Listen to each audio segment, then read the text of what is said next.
Tony, you're too young to understand this right now, so I thought I would put it on film for you.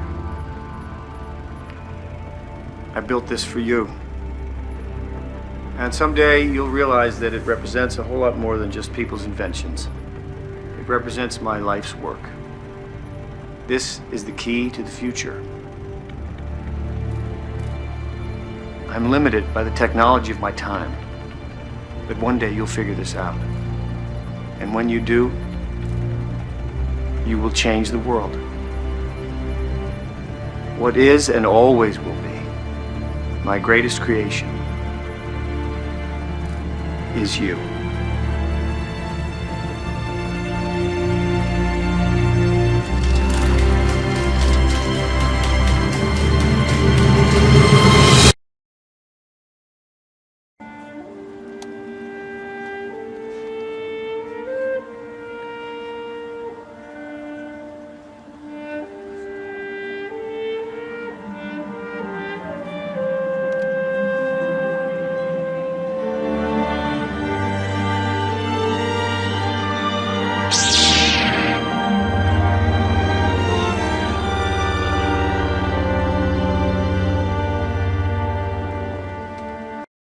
Hey folks, this is just my morning talk. And this week, I should say last week, has been bizarre. It's like a slow motion panic. And, my family and the people that have listened to me are not shocked by what's going on. And they're not surprised about what's going on. They're not even scared. They understand the risk and all that kind of stuff. But people that listen to me are not shocked, right? But like I said, this is like surreal. In fact, I'll put the video up that I shot like the other day when I was in the store. But it's surreal to watch people lose their mind, and the people that I know that I trust, my mentors that I talk to, that I look up to. Like one of them called me yesterday. People don't believe that I have a black female mentor, and I do. I have a black female mentor that I've learned from over the past, God, I would say 30 years. She's been my mentor. So people that say that I hate black women and I can't stand black women, that is not true. In Los Angeles, I have a black mentor that I've known for a long time that's helped me out with a lot of things, with my family and with life. And I've taken her advice. Like I said, she's very dear to me. And so she calls me about another friend of ours. And the other friend of ours is panicking because she heard a rumor about what's going on in Los Angeles and without a lot of facts. And so this whole scene, this whole crisis, and trust me, believe it is a crisis. Let's not get it twisted. I know the severity of this crisis, and it's for me, it's like an end game. Let's put it that way. It's an end game. It's something that I've seen rolling for the last 30 years. And it's like, okay, it's like you're tired of waiting for it. It's like, go ahead and get on with it. And I can't get caught up in the panic and the rush and the fear and all that stuff. I guess I lost my fear years ago about what could happen.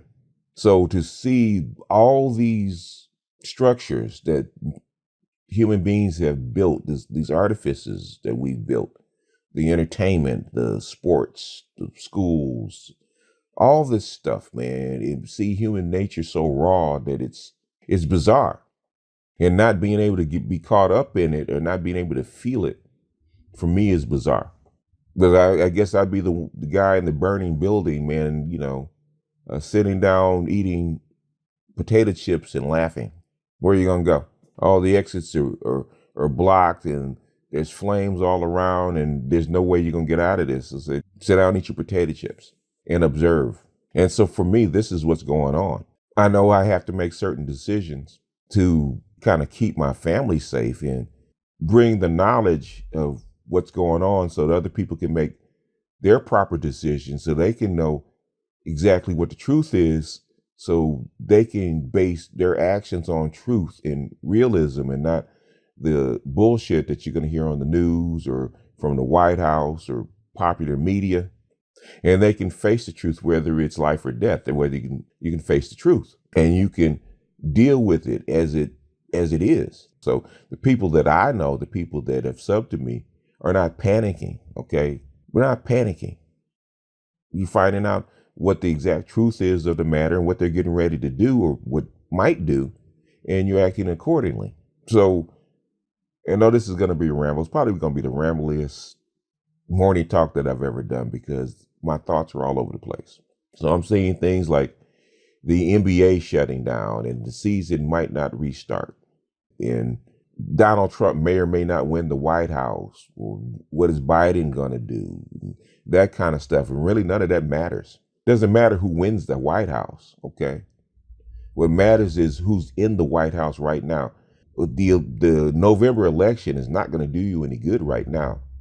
The president, even if there was a change, is not going to take office until January 17th.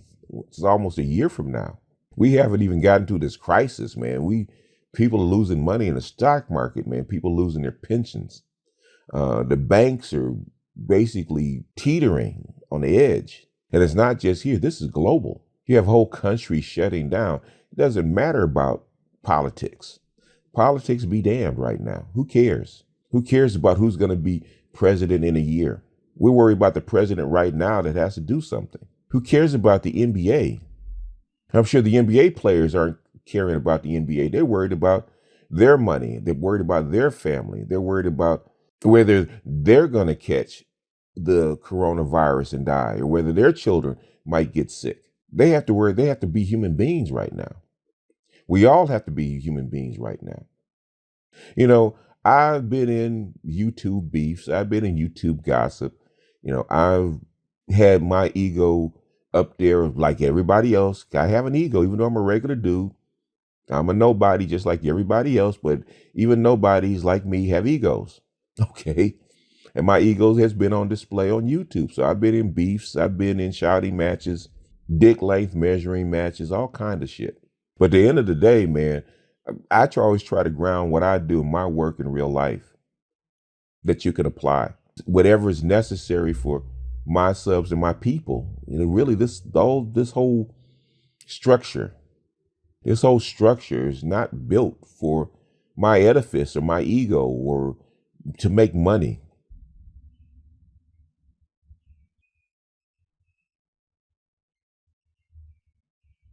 All these people have to get laid down to the human level. Even Donald Trump, who was supposedly checked for the coronavirus, right? Supposedly. All these leaders that are getting infected with this coronavirus and their people are getting infected with it.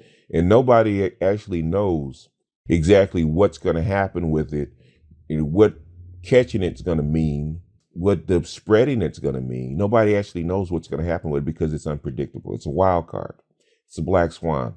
My gut feeling is this is just a shot over the bow.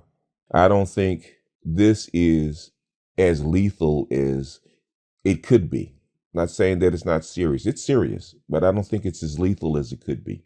And hopefully it doesn't mutate into something more virulent. In fact, there's a Coast to Coast show that I'm actually going to put up about the Spanish flu to show you what could happen. I don't think this is that. And the precautions they're taking is just in case this is that kind of black swan. You know, that kind of black swan you do not want to see. Trust and believe. If you think this is a drill, you don't want to see the real thing. Okay, you really don't. Okay, not in this environment. You really don't want to see this kind of drill. But the thing is, it's bringing rich people and the people up high down to a human level. And the beefs in my ego that have been displayed on YouTube doesn't really mean much. And we joke and we laugh about it because it's happening. And we think it's stupid, but actually, the reaction of the government's the reaction of the people that are in charge tells you this is nothing to play with. We have been insulated so long that we're numb to it.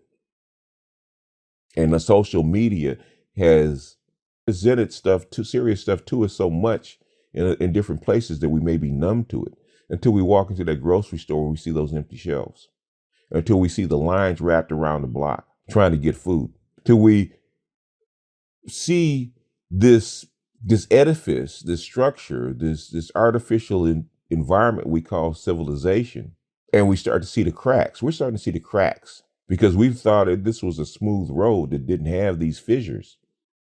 But now we're starting to see the cracks, how easily this stuff could crack and fall apart. And now everybody knows what I've known for 30 years, and everybody is seeing what I've seen for 30 years. And everybody sees all the stuff that I've been playing is, this that the people have thought that could never happen. Now this stuff is real. Stuff is real. It's not that it could happen. It's not that it might happen. You better hope to God that it doesn't happen. That's where we're at right now. Just like those towers fell in 2001 with those, and I remember standing on the observation deck of the World Trade Center, man, back right after they were first built, and how beautiful it was, and how high you were in the sky when you were looking down off the observation deck, man. It was just beautiful. And to see them crumble like that, man, in front of your eyes, and know how flimsy this reality is. And people, we're arguing about passport bros. We're arguing about YouTube beef. We're arguing about dating coaches, what black women want and what they expect. And none of that means anything.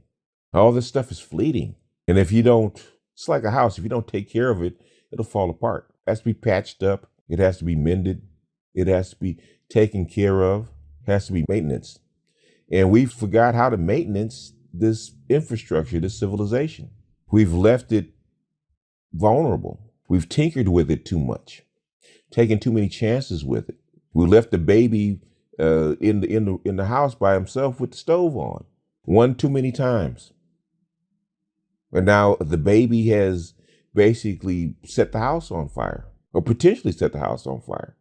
And all the smart geniuses around the world that allow this stuff to go on, allow this stuff to be experimented with no protocols, because in their arrogance, they thought they could handle it. They thought they could safely use this stuff without any precautions. They were numb to it. And now that it's out, now it's real. And hopefully you get a do-over. Hopefully the people in this world will be kinder. They'll be more gracious. They won't be as greedy. Trust me and believe, the people at the top, that are billionaires and millionaires that have lived a comfortable life, there's no escape for this. Because that virus doesn't care whether you're a billionaire or you're a bum on the street. It'll kill you just the same. I remember watching The Matrix when that kid who was 14, 15 years old, he wanted to go out there with the men and help fight the machines. And the leader asked him how old he was. And he said he was 15. He said he was 18. He said, you should have said 15, I'd have believed you. And the kid said, those machines don't care how old you are, they'll kill you just the same. The old man said, ain't that the truth? This pandemic they've unleashed doesn't care whether you're in an ivory tower, whether you're Donald Trump, president of the United States, or you're the guy in Los Angeles sleeping in a tent pushing a cart. Doesn't care. Doesn't give a shit. And there's no amount of military or secret service that can keep you safe from it. Doesn't. And even if you do get spared and you do emerge, what kind of world will you live in? And what will being president of the United States mean? Well, it won't mean shit if you don't have a country. This rugged individualism that people keep spouting, all of a sudden, that rugged individualism doesn't mean much, because now you have to put it into practice. Now, where you made your money that you thought that was so invulnerable and you're so isolated that you didn't need anybody, now the places where you make your money or places that you do commerce with ain't there. And so your independence that you thought that you had, guess what? You're not independent. People that do have online businesses that didn't need nobody, thought they didn't need anybody. Now they neither have manufacturing goods that come from China, which they thought they were never part of China or part of the globe, and they don't have customers to buy the stuff from them. So your independence that you thought that you had, your rugged individualism that you thought that you had, is an illusion. You're a link in the chain just like everybody else. That bum on the street to the billionaire at the top is a link in the chain. Whether you believe it or not, you're all part of the infrastructure. A regular dude like me is the same person as the guy that's up on the ivory tower. There is no difference. We're all connected. We're all linking a chain. We're all part of the network. We're all part of the matrix. All the millionaire, billionaire athletes, man, got laid low, man. Like I was reading, people baffled. What are they going to do if the $8 billion franchise like the NBA gets shut down? $8 billion a year. This was mind boggling. NBA earns $8 billion a year, $8 billion a season. And that's not including the players, the money they make on the side. That's just the NBA. So you're talking about a $100 billion industry that's getting shut down over something so small you can't even see it. All the beefs, all the insignificant stuff, all the entitlement is gone. They're shutting down bars and restaurants in where you can't meet in Los Angeles, right? You can still go to the restaurant for not dine in, but takeout. You can still take out from your favorite restaurants. You can still have deliveries from your favorite restaurant, but the rest of that stuff is gone. Now, I don't know how they're handling the stores and the supermarkets, but bars and restaurants are closed. I'm sure the stores will be open because people have to get their goods. They have to get their foods and stuff like that. The thing is that people are facing reality. They have to look it square in the face. And a lot of people are shook. A lot of people are shook. A lot of people are panicking. What I'm saying is that these are the times to try men's souls. This is going to be a test of who you really are. And I think after this crisis, this evaluation period, hopefully if this bug doesn't take the turn for the worse, and I kind of don't think it will. I don't think it'll take a turn for the worse. I think some people will die, obviously, but I don't think it'll be as bad as it could be.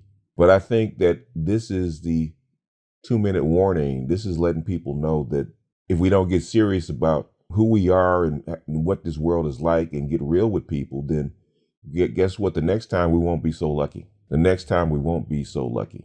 Anyway, let me go ahead and close this out. I was going to put this earlier on in the video, and I decided it's probably best for the end. And I'll probably put the edit of the clip, if they allow me, at the beginning. I was recently watching a clip from Iron Man 2, and where Tony Stark's father, I think his name was Howard. I can't remember his first name, but he had filmed the talk before he died and left it in the library for Tony to actually look at. And Tony needed an answer, even though he disliked his father, or thought he disliked his father. And he was going through his father's notes, and he was playing the old film that his father had filmed for him back when he was still alive. And he was showing Tony the original plans for Stark Enterprises, right? And he was telling Tony that he built all this stuff for him. And he says there's things that in his life and problems in his life that he couldn't solve because he was limited by the technology and the knowledge of his time. He said, but he's leaving these things for Tony, because the things that he couldn't solve, the things that he couldn't do with better tools and more knowledge gained, that Tony would solve. Those answers would be answered by Tony. And he says when Tony answered those questions and solved those problems, the world would change. And he said his greatest creation was not Stark Enterprises or his inventions. He said his greatest creation, he said, was you. He said his gift to the world was you. And it reminded me of this YouTube channel. All the acquired knowledge that I've gained over the last some 40 years, dumped out in bits and pieces on this channel. The links, the people to listen to, the books, the articles, the websites, the insights, all this stuff that I've gained over the 40 years, dumped out into this YouTube channel, into this loosely bound library of knowledge. It's not for me. I already know this stuff, right? I've already experienced this stuff, even though I'm still learning, still gathering information. I'm still gathering insights that it took me years years of knowledge to even get. 20 years ago, when I was 40, I would have never saw it. I just run by this information. It wouldn't meant anything, but it means something now. But the thing is, I'm gathering all this stuff. I'm putting it out there, and it's not to make money. It's not to be well known. It's not to get accolades. I appreciate being called a master teacher. I appreciate being called a sage. I appreciate that. I do. But that's not why I do it. All this stuff, all this knowledge is not my gift to the world. My greatest gift to the world is you. My greatest creation are the subs and the people that learn from me. You as a collective are my gift to the world. And when you guys take this information, you go out into the world, you apply it, you make your life better, you make other people's lives better. And when you solve these problems, as Stark said to Tony, the world's going to change. My greatest gift to the world is you. And on that note, I'm going to close this out. This is BGS out, and I will see you guys on the next.